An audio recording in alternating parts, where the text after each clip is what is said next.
While the Comanche excels at many things, it's a cruiser at heart. And by cruiser, I mean flying fast, steady, and far. The first thing to decide is your cruise altitude. Generally speaking, lower altitudes are faster, and they tend to be more interesting because you're lower to the ground. The downside is lower altitude cruising is less efficient.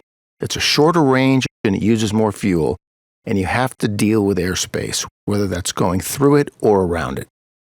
Higher altitudes use less fuel and therefore have a longer range, and they tend to be more relaxing because you don't have to deal with airspace.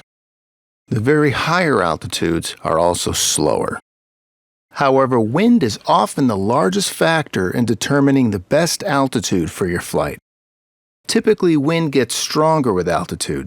So for example, if you're flying into a westerly wind, you may choose to fly low to your destination to minimize the wind, and high on your return flight to maximize your tailwind.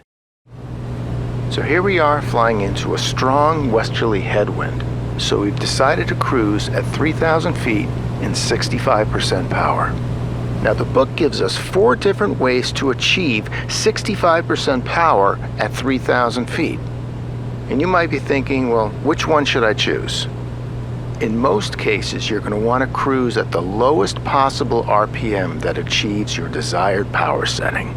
And let me show you why. Here we are, 2,400 RPM, 21.3 inches manifold pressure, and 14 gallons per hour. Now note that our hottest cylinder head temperature is 344 degrees. Now let's slow our engine down to 2,100 RPM. Now we add throttle to get us back to our 65% power setting, which according to the book is 23.7 inches manifold pressure. Now watch how that engine temperature changes in the next few minutes. On average, our temperatures went down about 8 degrees. And you may think, what's the big deal? It's just 8 degrees. But that additional heat was from those pistons going up and down those cylinders faster to achieve the same power setting, wearing things out quicker. So why would you ever want to cruise at a higher RPM? One reason is if the engine runs smoother at that RPM. And a lot of engines do run smoother at higher RPMs. Another reason is if you're at high altitude and you just can't reach that minimum efficient speed. Here we are at 10,000 feet, we're heavy, it's warm, and we're only going about 133 miles per hour indicated. For the Comanche, that's pretty slow. So let's try bringing the RPM all the way up to 2,400.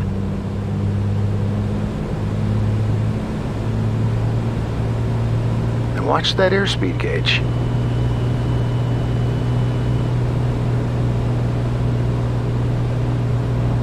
Now notice after we increase power, the airspeed just creeps forward.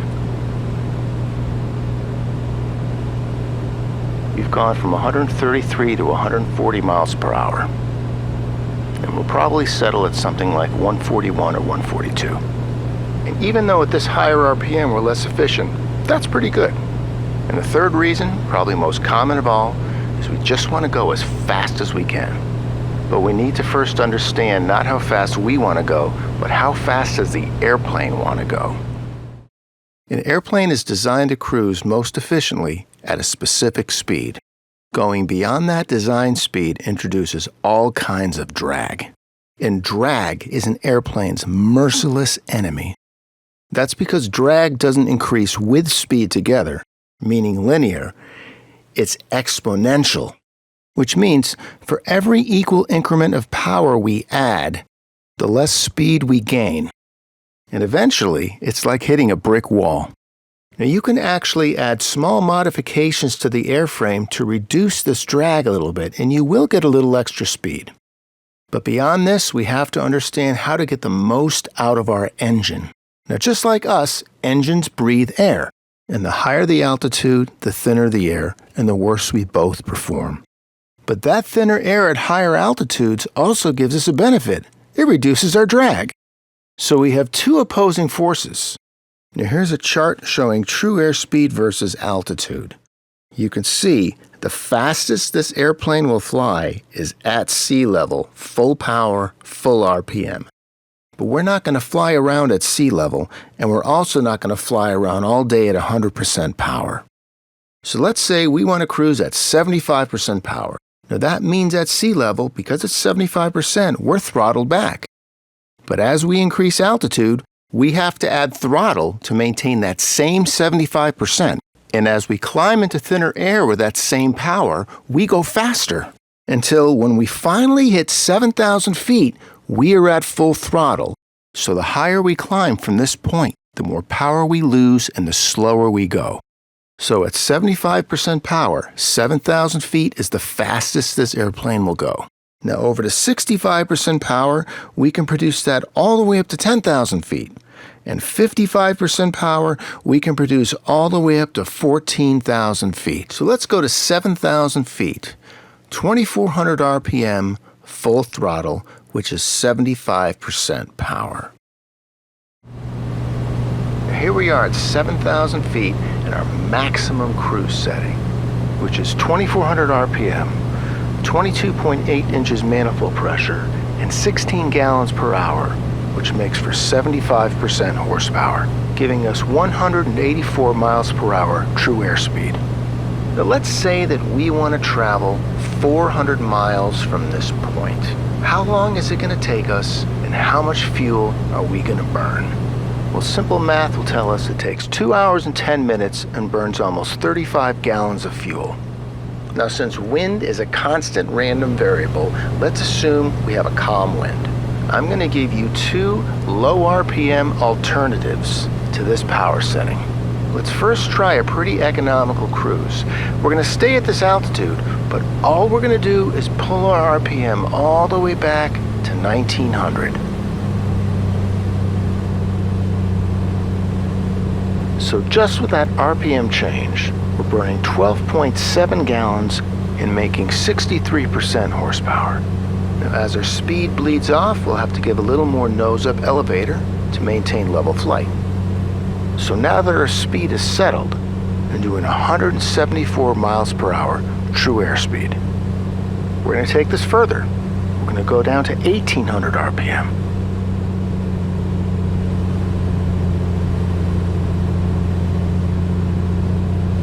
We're now burning 12 gallons an hour, but we haven't stopped yet. We're going to lean our mixture until about 10 gallons an hour.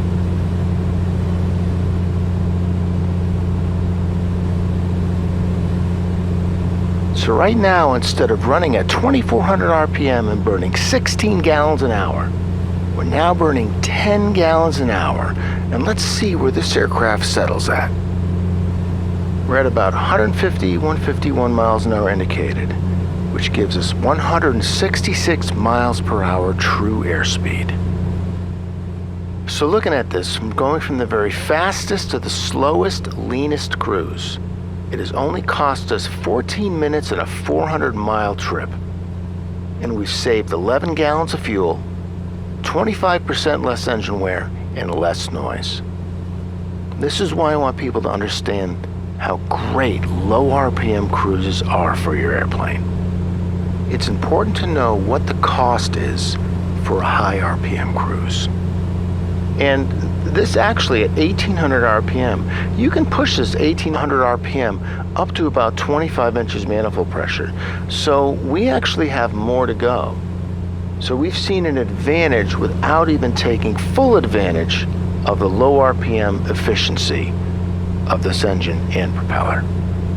Okay, on to the final segment, which is probably the most important segment of all, mixture. There are primarily three mixture settings that you need to know: full rich, best power, and best economy. Full rich is simply your mixture all the way in.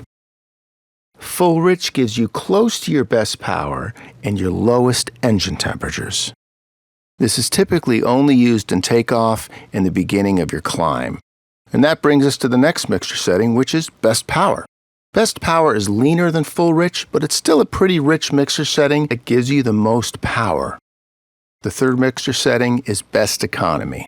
This will typically give you the most miles per gallon, but it does run your engine temperatures at their highest.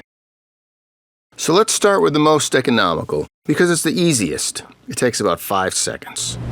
All you do is, once in a steady cruise, pull the mixture out until you feel the engine stumble. So I'm slowly pulling it out.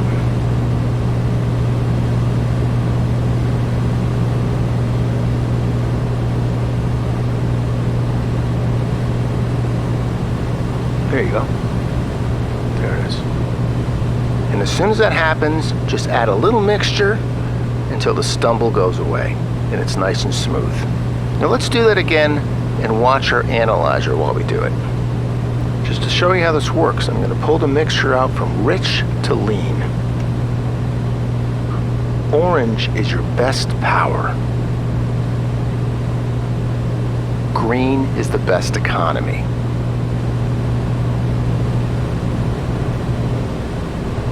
Blue is so lean it's mostly air. The mixture can't even burn off. So now we've added a little bit of mixture, the engine's running again, and it cleans out the cylinders. So I'm going to slowly pull the mixture back again. I want you to see something. Now notice as I'm pulling this back, you have different colors. Some are more orange than others. And that's because each of these cylinders, they're getting a different mixture ratio. The fuel is being distributed through a carburetor into the intake manifold. And as it turns out, on the Lycoming 540 carbureted engine, the rear cylinders are the richest. So when you feel that engine stumble, it's basically your leanest cylinders just starving for fuel. So essentially for the Comanche, it's very simple. Just pull it out until it stumbles, and then enrich it, and you're good to go. Now if you want best power, all you do is push the mixture in a little bit more, typically about an extra 2 gallons an hour from where you were before at best lean. And that's basically it. That's leaning by ear.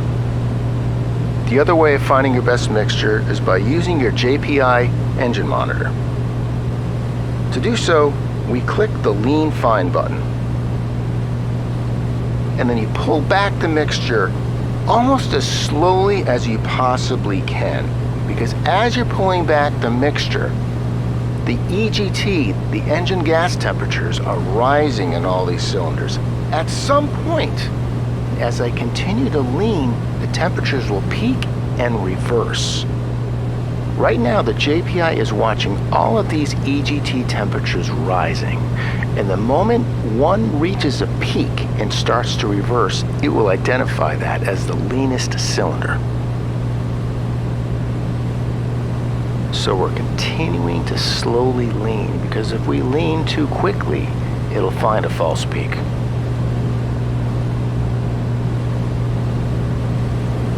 There we go. It has identified the number 2 cylinder as the leanest. So now we start to enrich the mixture until it's 50 degrees rich of peak. However, we could have continued to lean, and the EGT would have continued to drop and set our mixture somewhere lean of peak. But in this case, we're going rich of peak, which is going to give us the best power mixture. But setting your mixture to peak, or lean of peak, will get you a good economical mixture. So as we continue to enrich, notice we're reaching close to 50 degrees rich of peak. And also notice that our fuel flow is back to 16 gallons an hour, which just happens to be, according to the manual, the best power mixture. So this is how you can use your JPI to tune to a rich mixture or a lean mixture or somewhere in between at any power setting, at any altitude. Now a third way to lean is going by the book, because you have a fuel flow gauge. You just look in your cruise charts, choose your altitude,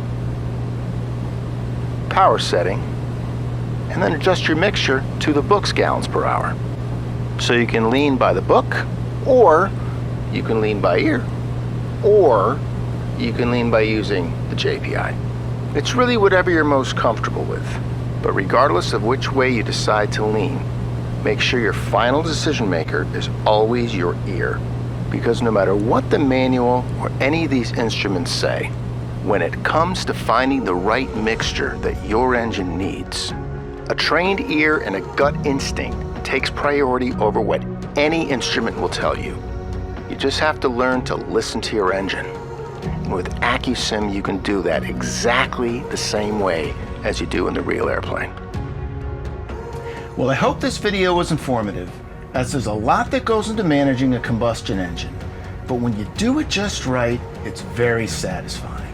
Thanks for watching.